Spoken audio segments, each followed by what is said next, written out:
Historia con sentido. Un podcast realizado y presentado por Juan Carlos González.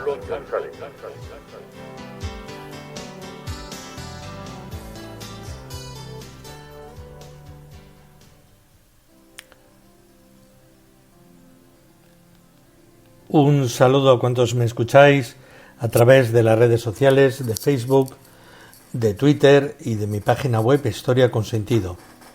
Un día más encantados de poderos llevar una parte, un espacio, un episodio de la historia. El tema propuesto, como estamos hablando de todo lo que fue Al-Ándalus, de todo lo que fueron los mozárabes, los mudéjares, los judíos de aquella época, lo he titulado Durante el Emirato, porque el Emirato nos va a dar para unas cuantas historias, porque es un tema que está, creo yo, muy abandonado, muy olvidado, y forman parte de nuestra historia y de las cosas increíbles e importantes que hicieron, como estamos viendo. Uno de los enclaves que siempre suelo llevar a visitar a las personas que me vienen de otros lugares y que quieren saber un poco qué hay alrededor de Madrid es el Monasterio del Escorial. El Monasterio del Escorial es una obra que es así que es para una eternidad de podcast, o sea que no voy a hacer algún comentario somero para encauzar el tema del cual os voy a hablar hoy. El Monasterio del Escorial fue un centro de poder, fue un centro de culto y fue un centro de saber. De culto porque los jerónimos hicieron en aquel, y Felipe II hizo de aquel monasterio inmenso, con algunas ideas legendarias de lo que podía haber sido el templo de Salomón, hizo una prefiguración de lo que era un enclave cultural casi perfecto, como es la iglesia de San Lorenzo del Escorial, magnífica, indescriptible por todas las dimensiones absolutamente espectaculares que tiene. El centro del poder era efectivamente la parte palatina, la parte de palacio desde donde Felipe II gobernaba y dirigía el mundo, y desde esa parte sería algo parecido, muy en pequeño, pero casi con igual poder a lo que sería hoy el Pentágono de los Estados Unidos. Allí el rey, con sus secretarios, con los embajadores y con sus consejeros, repasaba cómo iba el gran imperio en el que no se ponía el sol, ese imperio que iba desde el Cabo San Vicente en la esquina de la península ibérica, hoy Portugal, hasta las Filipinas. Cuando el sol se estaba poniendo por una punta de su reino, estaba amaneciendo por el otro. Ellos ya sabían que la Tierra era redonda, ya se había dado la vuelta al mundo, lo que pasa que Galileo, que tenía esas ideas un siglo después, todavía fue reprimido. Y otro de los enclaves más absolutamente espectaculares es la biblioteca. La biblioteca como centro de poder es una cosa indescriptible. Bueno, la biblioteca tiene varias cosas. Tiene, por una parte, que los que hayáis conocido, hayáis visitado la Capilla Sixtina, pues es aproximadamente de las mismas dimensiones.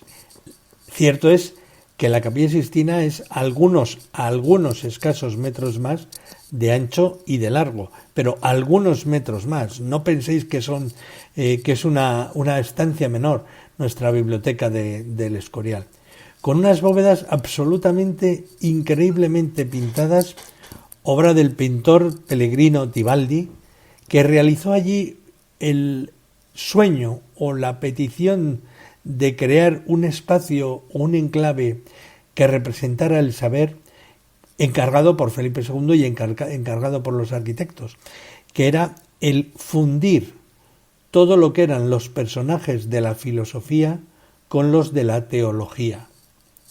Las figuras y las artes y las ciencias que unen a las dos grandes madres del saber en aquella época, filosofía y teología, se van fundiendo y se van cruzando desde un ángulo y desde el otro ángulo de la biblioteca, dándonos una sensación absolutamente envolvente. La carpintería es obra está ya diseñado por Juan Herrera, hechas en madera de Indias, y son excepcionales, son absolutamente excepcionales. Luego hay también varios cuadros de pintores muy buenos, porque también en aquella parte acabaron llegando parte de la pintura que probablemente ya la destinaran a esa parte, porque en lo que eran los pequeños palacios, el pequeño palacio de Felipe II y luego el de Felipe III, pues fueron palacios que eran relativamente pequeños.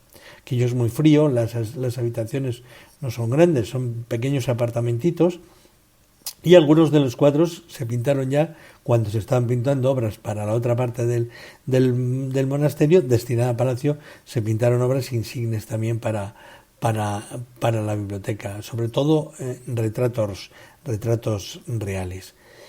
¿Qué tiene la biblioteca? Pues la biblioteca tiene pues una cantidad ingente de obras del saber de aquel momento, del saber que acompañó en vida a Felipe II, y todas las obras extrañas y muchas prohibidas, que fueron las que el monarca de alguna manera recolectó.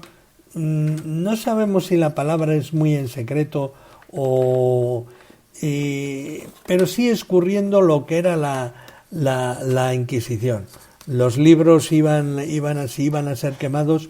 Muchos de ellos eran astutamente desviados para que formaran parte de ese fondo tan excepcional que abarca esos libros del saber que los eclesiásticos de entonces consideraban tenebroso. Otra de las partes muy importantes es la parte de libros escritos en árabe, que el rey Felipe, aunque no entendía árabe, probablemente sí que tendría algunos en la corte que lo hablaran perfectamente, recogió porque también tenía gran interés en el saber que ocultaban, y porque como eran considerados como tan pérfidos, pues pensaba que ahí tenía que haber mucho oculto. Parece ser que Felipe II tenía una vena exotérica y alquimista y todas estas cosas que no voy a decir la palabra, que le atormentaba mucho, perdón, pero sí que era algo que le movía mucho la curiosidad y el interés y todo lo que era probablemente la cábala y todo lo que eran las cosas del zodíaco le causaban a él una profunda inquietud. Y en una de todas estas guerras que él tuvo en la zona contra lo que era la parte del sultán de Marruecos y la zona de Argelia, pues le venció al que estaba entonces mandando en aquel reducto, en aquella zona, y el otro le pagó la paz con libros, cosa que él agradeció mucho. Con libros que curiosamente hubo un incendio, pero hacia el año 1600, en el año 1671 hubo un incendio que quemó más de 4.000 manuscritos, pero todavía quedan 6.000 y pico manuscritos, muchos de ellos árabes, 3.000, y que se han salvado por una cosa curiosa, porque cuando llegaban a la biblioteca los monjes, como de, esto está en árabe, esto seguro que tiene el demonio metido dentro. Entonces lo que hacían era cosían el libro y lo dejaban metido, pero cosido para que nadie lo anduviera por ahí manoseando ni nada. No sé, que se escapara el demonio del papel, porque había gente que piensa que dentro de los papeles, cuando hay cultura y hay saber, el demonio también anda por ahí conspirando. Estas eran las cuestiones que atormentaban a aquellos bibliotecarios, que por otra parte también eran hombres de gran cultura y que por lo menos no echaron los libros al fuego. O sea que ahora estamos asistiendo todavía a lo que es la recuperación, la descripción, la catalogación de todos aquellos increíbles manuscritos, y ha sido precisamente un poco por esta especie como sí, hay que decirlo, mezcla de desinterés y de odio por todo lo que fue nuestra parte de historia compartida. Entonces me imagino que irán saliendo grandes cosas y encontraremos grandes documentos y grandes cuestiones de saber, de poesía, de arte y de todo. Una de las cosas que más me emociona y que más, es algo que me ha pasado a mí. Igual no le pasa a nadie más que a mí, pero los libros no se ven porque, no se ven. Los libros se ven, pero no se ve la parte de atrás donde viene el nombre, el Quijote de la Mancha, no. Están dados la vuelta y lo que se ven son las partes de las hojas, que generalmente son casi todas doradas, que según una leyenda y una tradición tenían que hacer juego con la magnificencia del cielo del saber, que era el que ocupaba la teología y la filosofía.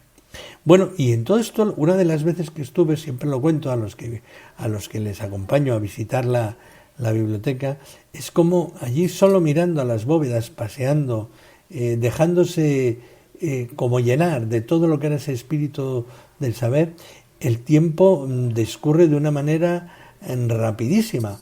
Tanto es que un día fui solo, un día entre semana, que es cuando mejor se visita el Escorial, y fui por la tarde. Y era un día de estos de hacía frío. No os puedo describir el frío que puede hacer en el Escorial, no es descriptible. Y bueno, cuando llegué estaba el cielo despejado y empezaba a chispear luego a la hora y cuarto, cuando pasé de ver, porque ahora hay un circuito que lo tienes que hacer, que es casi como ir a Ikea, no puedes verlo tú por tu cuenta, no, tienes que meterte en un sitio todo con unas cuerdecitas y ir pasar, y lo último que se visita ahora es la biblioteca. Entonces pues estuve en la iglesia, estuve viendo el panteón de reyes y nobles, las salas capitulares, bueno, antes de pasar por todo lo que era la parte palatina, y cuando ya salgo al patio de los Reyes, que hay el patio que está entre la fachada de la iglesia y la fachada principal, que es donde está la biblioteca, pues empezaba a chispear un poco y dice, uy, qué duro se está poniendo el día y tal. Pero no le di yo más importancia. Bueno, no le di más importancia. Debí estar como 1 hora, 3/4 de hora allí, pues pensando, no creo que la palabra era meditar, porque tampoco meditaba, sino que me hacía la reflexión de cómo andarían por allí los monjes, y oye, hemos encontrado esto aquí, o si todo era silencio, y allí cuchicheaban lo que estaban descubriendo, abrían los paquetes de los libros que habían llevado, le estaban comentando al rey que hay un libro de imanes, que también una cosa de todo tipo de piedras, de minerales, de pájaros, que todo eso también le interesaba mucho. Estaba meditando y ya cuando de repente me acerco a una de las ventanas, estaba todo blanco, había pegado una nevada, digo, pero todo blanco, que cuando bajé abajo la nieve me llegaba casi hasta la rodilla, o sea, en 1 hora que había estado allí había nevado de una manera copiosísima. Así que bueno, me acerqué al coche, que a esas horas de la tarde yo creo que ya dentro de lo único que era, me miraban los guardas, que en invierno allí todos los guardas llevan, bueno, en este y en otros, estoy acordándome de Hampton Court, que también van con un abrigo hasta los tobillos, ¿no? Estos llevan unos grandes abrigos azules y tal igual, y me miran y dice, pues créame, hija, cuando iba a cruzar la plaza me dice, se va a mojar, y digo, me voy a mojar, no, me voy a poner de nieve hasta las orejas. Me dice, no, pero no tenga problema, que luego ahí cuando dobla la esquina que da la vuelta a la fachada, allí ya andan los quitanieves, porque salen de allí cerca de los autobuses y no va a tener problema. Pero vaya con cuidado, digo, no se preocupe, que yo con nieve sé conducir. Y me miraban como diciendo, vuelvo a la idea.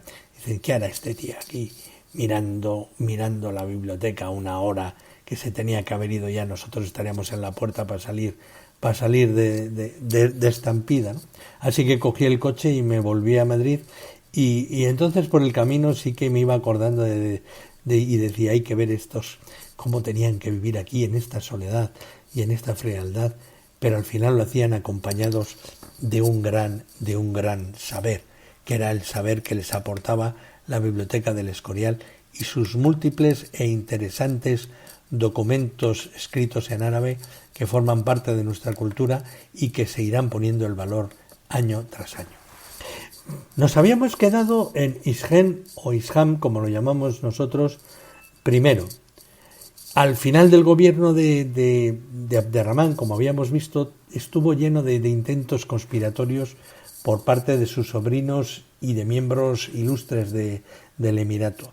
Y todos los intentos acabaron con la muerte de los conspiradores. El emir tuvo 3 hijos legítimos que pretendían sucederle: Suleimán, Ishán y Al-Monzir. Abderramán tomó la decisión de elegir al sucesor al estilo de una antigua tradición oriental. Escogió a Ishán, que era el más parecido a él, tanto en carácter como físicamente, y a quien dejó un inmenso legado. La sucesión, como os podéis imaginar, no fue tranquila, pues 2 de los hermanos no reconocieron su autoridad y se lanzaron contra él. Ishán I nació en Córdoba el 26 de abril del año 756, era hijo de Abderramán y de su esposa, una antigua esclava visigoda convertida al Islam, y su designación como emir provocó la sublevación de sus hermanos Suleimán, valí o gobernador de Toledo, y Abdalá, los cuales se negaron a reconocerle y a quienes venció con ayuda del muladí Musa ibn Fortún, que murió en el año 788. Reinó como segundo emir independiente de Córdoba desde octubre del año 788 hasta abril del año 796. Y salvo esta sublevación inicial, su reinado se caracterizó por cierta paz interior. Algunos movimientos de agitación yemení se produjeron en la parte oriental de Al-Ándalus y en la marca superior, en la línea fronteriza con los reinos cristianos, pero no tuvieron éxito al ser reprimidos por un aliado que entonces tenía, que era muy fiel, que ya los hemos visto en el podcast de Conde a la defensa de Conde a súbdito califal, que eran los Banu Qasi de Tudela de Navarra, que era una potente familia muladí que habían sido visigodos y se habían convertido en el Islam. Y la otra revuelta que los bereberes intentaron en la zona de Ronda también fue duramente reprimida. Así que esta relativa paz interior le llevó a promover la Guerra Santa contra los reinos del norte, y se realizaron numerosas aceifas, que eran como se llamaban a las campañas de saqueo y de conquista para exigir vasallaje. Y al regresar de una de ellas, una cosa que le hizo pensar un poco que los reinos del norte no estaban tan abandonados y tan desvencijados, sino que perdió en lutos en el Concejo Asturiano de Grado en el año 794 por los Astures. Pero fue una batalla menor. No os penséis que eran grandes guerras, eran batallas de 200, de 300. Entonces, esto de la reconquista muy organizada y una guerra santa muy planificada es según y de aquella manera. Ishán I fue un hombre culto y religioso y fomentó los estudios teológicos y jurídicos. Protegió a la escuela maliquí, que es uno de los 4 escuelas dentro de los suníes, pues nosotros aquí siempre hemos sido suníes, salvo algún intento extraño de misioneros chiitas que los decapitaron enseguida. Entonces, esta escuela, la escuela maliquí, frente a otras escuelas, destacó en esta época por su flexibilidad. Y Ishán I murió prematuramente con 39 años, dejando el poder a su hijo Al-Hakam I. Al-Hakam I, o Al-Hakam, fue el tercer emir independiente de Córdoba. Reinó desde el año 796 al 822, fecha de su muerte, y fue designado por su padre Ishán antes de morir. No obstante, se vio obligado a luchar también contra sus tíos, que aspiraban el trono, y tras prometer a una parte de su familia y prometer que le siguieran, tuvo que hacer frente a las rebeliones internas. En el año 796 los toledanos rechazaron la autoridad cordobesa, por lo que fueron sometidos a una dura represión, que se concretó ya en el año 797 en la denominada Jornada del Foso. Al-Hakam quiso terminar con la insubordinación toledana y planeó una rampa para en un solo día eliminar a todos sus opositores, para saltar la muralla. Mandó a un moladí de confianza llamado Ambroz como responsable de la urde toledana que asaltara la ciudad. Y para celebrar el nombramiento invitó a los personajes más influyentes de la población a un banquete en número superior a 400 y allí procedió a degollarlos y arrojó sus cabezas a un foso preparado para tal macabro evento. Y entre los degollados se hallaba el arzobispo de Toledo, Elipando, famoso por sus teorías adopcionistas, doctrina según la cual Jesús era un simple ser humano elevado a una dignidad similar a Dios después de la muerte en la cruz. En el año 805 fue víctima de un complot en Córdoba para destronarle, pero logró apresar a los cabecillas y ejecutarlos. También en Córdoba se produjo un motín contra el emir por parte del barrio del Arrabal del río Guadalquivir, pero los rebeldes fueron aniquilados y la revuelta del Arrabal terminó pues con el barrio, como os podéis imaginar, pues siendo arrasado, que era como las gastaban entonces. Tras diversas insurrecciones en diversos lugares de Al-Ándalus, fue sucedido por Abderramán II. Abderramán II era el hijo menor y el predilecto de Al-Hakem I y de la esclava concubina Halba, y sucedió en el año del 822 a su padre, quien 15 días antes de morir le declaró su heredero. Ya investido como emir, recibió el juramento de fidelidad de la ciudad cordobesa, cuya su simpatía fue grande desde el primer momento, que él acompañó con una promulgación de medidas para relajar la presión fiscal, y se supo atraer a los alfaquíes, que eran los que interpretaban la ley, a lo que era su bando, su control de poder. El traspaso de poder se realizó de forma ordenada, pero un hermano de Jan II llamado Abdalá Balansí, que era un viejo candidato al trono, aprovechó la situación para ampliar su territorio de Valencia hacia la región de Murcia, lo que pudo ser un duro enfrentamiento familiar, pero al final terminó en nada al sufrir el rebelde una parálisis que le llevó a retirarse de nuevo a Valencia. Durante el reinado de Abderramán II se produjeron tres rebeliones importantes. La primera, la de Mérida, el año 828, cuando el bereber Mahmud ibn Abd al-Jabbar y el muladí Suleimán ibn Martín asesinaron al gobernador de la ciudad, en la que se declararon independientes. Y el emir tardó 6 años en recuperar la plaza de Mérida, tras lo cual comenzó la construcción en el año 835, según una lápida que aún se conserva, de una alcazaba para la jurisdicción, la jurisdicción omeya. Todo lo que es el tema de Mérida es increíble. Es una ciudad que todavía se conserva parte de la alcazaba. Es absolutamente deslumbrante, no solo por la parte romana que tiene y mucha. La segunda parte de su frente de lucha fue la sedición de Toledo, dirigida por Al-Darrab. Nos van a salir muchísimos nombres de todos estos personajes.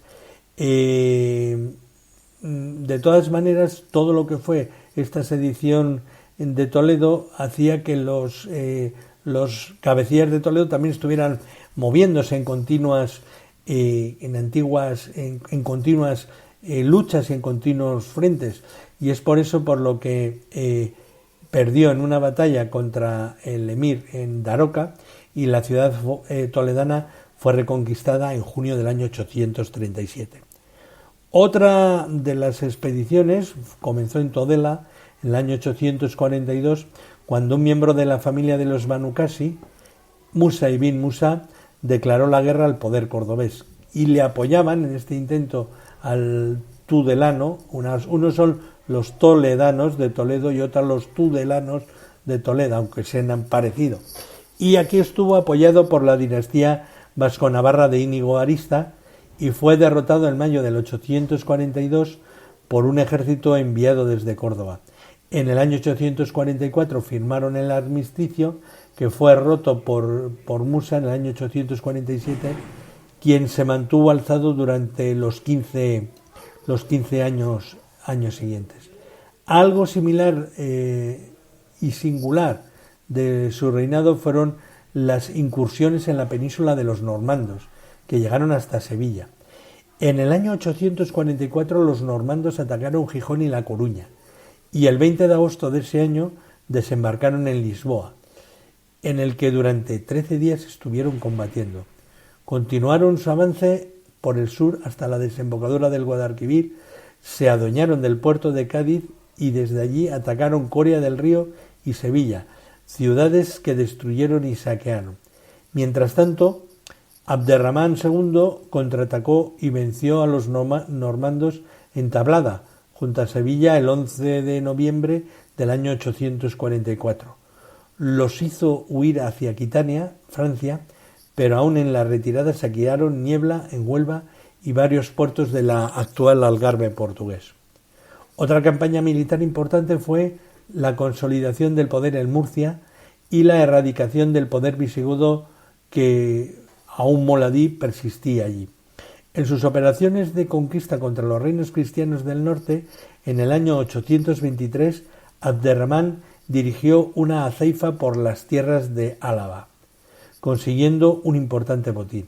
Y en el año 824, las tropas musulmanas volvieron contra el territorio alavés. En el 826 marcharon contra Castilla y contra Galicia, y en el año 828 intentó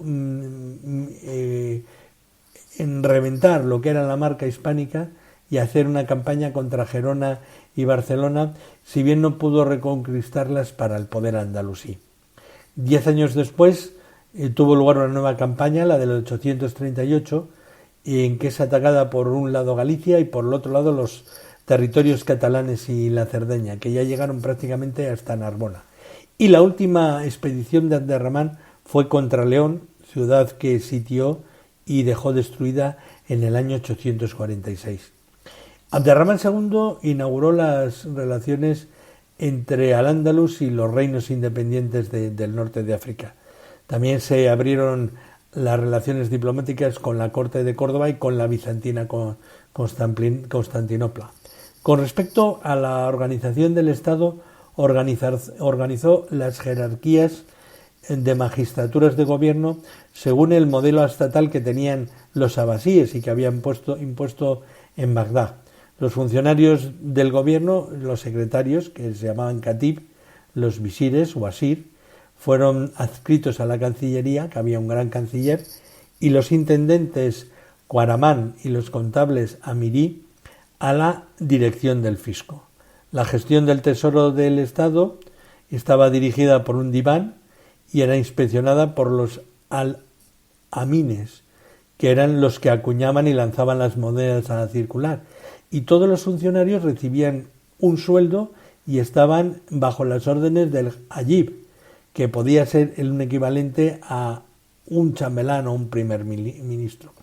También Abderramán creó una policía con los alguaciles, que son los que son la policía local, que todavía yo me acordaba que todavía teníamos el nombre a los municipales, ahora se le dice aquí municipales, pero nosotros de jóvenes siempre llamamos alguaciles a los municipales que había en los pueblos. Que estaba en dos tipos de cuerpos, los delitos monetarios y los actos criminales. Y amplió el ejército y organizó la marina, la almairía, con las atarazanas de Sevilla, y en Almería, que recibió el nombre tal de almeiría, de marina, por ser sede de la armada creada para luchar contra los normandos, así como para controlar las Baleares, en especial Menorca y Mallorca, con extensión hacia Creta, que llegó a estar también en manos andalusíes. Y durante su mandato se edificaron la Alcazaba de Mérida, que parte la podemos apreciar, y las murallas y las mezquitas de Sevilla y de Jaén. Y también amplió la mezquita de Córdoba entre los años 833 y el año 848. Abderramán II se rodeó de poetas y sabios, entre los que destacaron Abbas ibn Firnas, precursor de la aeronáutica. Los dibujos estos que vemos de Leonardo da Vinci, de parte de las máquinas aeronáuticas, estaban en base a lo que había dibujado en el 810-887 Ibn Firnas, que era cuando vivió este sabio y científico. Y Yahya el Zagal, que fue el gran poeta andalusí de cuidada métrica y de fina sátira. Abderramán II murió el 22 de octubre del 852, quizá en alguna conjura de las muchas que lo rodearon en el palacio del gobierno cordobés, y le sucedió Mohamed I. Los musulmanes de Al-Ándalus tuvieron un objetivo claro, que fue imponer su lengua, su religión y su modo de vida. Si bien en un primer momento fueron permisivos con los cristianos, y poco a poco la coexistencia hizo que la gran mayoría de la población de la zona musulmana trasvasara a los fieles y se hiciesen muladíes, mientras que los mozárabes eran sometidos cada vez a mayores impuestos y cada día sufrían más presiones para abandonar el latín y el romance en pro de la lengua oficial, que era la lengua árabe. El conflicto mozárabe estalló cuando el presbítero prefecto declaró que Mahoma era un falso profeta. El prefecto fue llevado ante el cadí, quien ante su contumacia, lo condenó y lo decapitó el 18 de abril del año 850 ante una turba enfervorizada. Dicha ejecución cruenta produjo en esta ocasión toda una reacción en cadena que desencadenó alrededor de medio centenar de mártires mozárabes que se denominarán como mártires de Córdoba. La actitud fue clara. Desafiaron deliberadamente las leyes contra la blasfemia, la apostasía y el proselitismo cristiano, aun sabiendo que les esperaba la muerte. A pesar de ello, de las presiones y de la cruel persecución en este periodo provocaron el efecto contrario a los mozárabes, y muchos se convirtieron al Islam. Pero antes de morir, en el año 852, Abderramán II logró en un concilio de obispos mozárabes, presidido por el metropolitano Recarredo de Sevilla, que se prohibiera desde los púlpitos que los mozárabes realizasen incitaciones a actos martiriales. Se llegó así a un entendimiento con la Iglesia mozárabe, que no condenaba a sus mártires que habían desafiado el poder islámico. Al no condenar formalmente tales actos, siguieron produciéndose martirios durante algunos años, hasta que en el año 859 se extinguió prácticamente el movimiento. El heredero de Abderramán II fue Mohamed I de Córdoba. Fue emir independiente entre el 852 y el 886, y su gobierno fue sometido a constantes revueltas y movimientos separatistas de los muladíes y de los mozárabes. Los muladíes toledanos, los Banu Qasi, con Musa y Ben Musa a la cabeza, aliados de la dinastía cristiana navarra de los Arista, se rebelaron una vez más contra Córdoba y reafirmaron su independencia. Pero en el año 860 Mohamed I invadió el territorio navarro, destruyendo mucho y devastando casi todo, y haciéndose dueño de los castillos navarros más importantes. Y con esta conquista cordobesa consiguió por un tiempo la sumisión de los tudelanos. En el año 852 se sublevaron la otra parte de los Banu Qasi, que eran los que controlaban Zaragoza. Toledo también se rebeló, y para debilitar al poder de Al-Ándalus Contó con el apoyo de Ordoño I de Asturias, que vivió entre el 821 y el 866, del rey de Navarra, pero luego ambos fueron derrotados en la batalla de Guadalacete, una gran victoria del año 854 cerca de Toledo. Los toledanos volvieron a rebelarse en el año 871 y Mohamed I, ante la inestabilidad, ordenó la construcción de fortalezas en el territorio conocido como Marca Media, y una de esas fortalezas fue la de Mayerit o Maguerit, que es nuestro actual Madrid. A Mohamed I, alrededor del año 870, es cuando le debemos la ciudad en la que honrosamente vivimos. En el año 880 se produjo la revuelta de Omar ben Hafsun, que vivió del año 50 al 918, y este guerrillero prolongó la revuelta en vida de dos emires, de Mohamed I y luego de Ramán III. Pasó de musulmán a cristiano al final de sus años, siendo en el año 899 bautizado con el nombre de Samuel. Y a este caudillo se le añadió otro cabecilla de nombre Al-Jiliki. El problema se extendió y al final de su reinado, Zaragoza, Toledo y Badajoz eran prácticamente independientes de la autoridad del emir cordobés. La causa del vino, la reducción de ingresos para mantener los equilibrios territoriales que había producido la conversión al Islam de la casi totalidad del Andaluz, que no estaban ya dispuestos a ser gravados con impuestos para mantener la fe, hizo que no entraran impuestos. Y esto era un gran problema porque había que mantener muchas bocas. Le sucedió en el trono Al-Mundir. Al-Mundir fue el sexto emir independiente de Al-Ándalus y sucedió a su padre Mohamed I en el año 886, reinando solo 2 años, del año 886 al 888. Durante el reinado de su padre recibió el mando de las operaciones militares contra los cristianos y muladíes rebeldes, y en el año 865 dirigió en el Valle del Duero contra Ordoño I un ataque, pero fracasó parcialmente. De regreso a Córdoba derrotó en Burgos a Rodrigo, conde de Castilla, lo que le hizo retroceder a las fronteras cristianas más hacia el norte. Intentó conquistar León, Zamora y Astorga, pero Alfonso III, que vivió del año 852 al 910, lo venció en Valdemora en el año 878.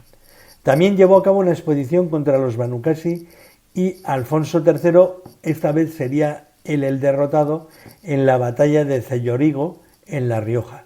Sin embargo, tuvo éxito en la expulsión de Imí Marván de Badajoz en el año 884. En los años de su reinado se concentró en combatir sin éxito al rebelde Omar ben Hafsun y falleció precisamente asediando la principal ciudadela de su rebelión, Bobastro, en Málaga, el 23 de junio del año 888, tras un año, 11 meses y 10 días de su reinado. Le sucedió su hermano Abdalá, instigador probablemente de su muerte, pues murió Al-Mundir envenenado por una lanceta emponzoñada que le aplicó el médico de Abdalá, y entonces pues duró 2 días. Abdalá había nacido el 11 de enero del 844 y fue el séptimo emir de Omeya de Córdoba desde el 888 hasta su muerte en octubre del 912. Fue el abuelo de su sucesora, de Ramán III, así como el emir cordobés con menos poder y prestigio, pues únicamente se reconoció su autoridad en la capital del emirato y poco más, mientras que quedaron en manos de sus contrarios el resto del territorio. Nació en enero del 844, era hijo de Mohamed I y de Usar, y sucedió en el poder a su hermano Al-Mundir, quien murió el 23 de junio del año 888 cuando sitiaba a Omar ben Hafsun en Bobastro. Su gobierno se vio alterado por los constantes enfrentamientos con los árabes, bereberes, andalucíes y las luchas civiles que desencadenaron la primera fitna de Al-Ándalus o Guerra Civil de Córdoba, donde se refleja la existencia de peligrosas tensiones rebeldes que existían. Su poder como emir, como os he dicho, se centró en todo lo que era la zona más propiamente alrededor de la ciudad de Córdoba.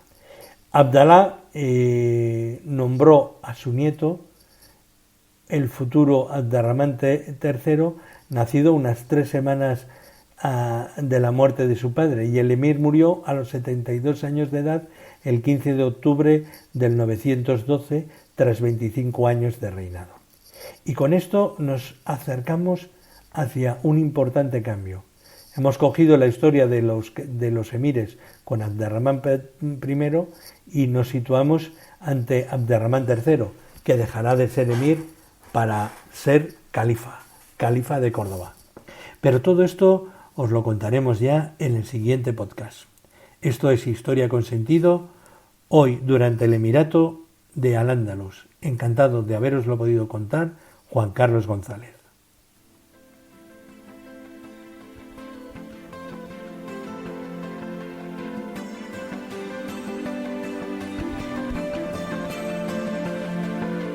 Hasta aquí un episodio más de Historia con Sentido. El podcast que te habla de historias de la historia, sucesos, eventos, como si el ayer fuera hoy. Síguenos a través de iTunes, Spreaker o iVoox. Contacta con nosotros por correo electrónico escribiendo a podcast@historiaconsentido.com. Nuestra web www.historiaconsentido.com. Y en Twitter nos encontrarás como @historiasentido. Este podcast pertenece a la red Podcast SMM.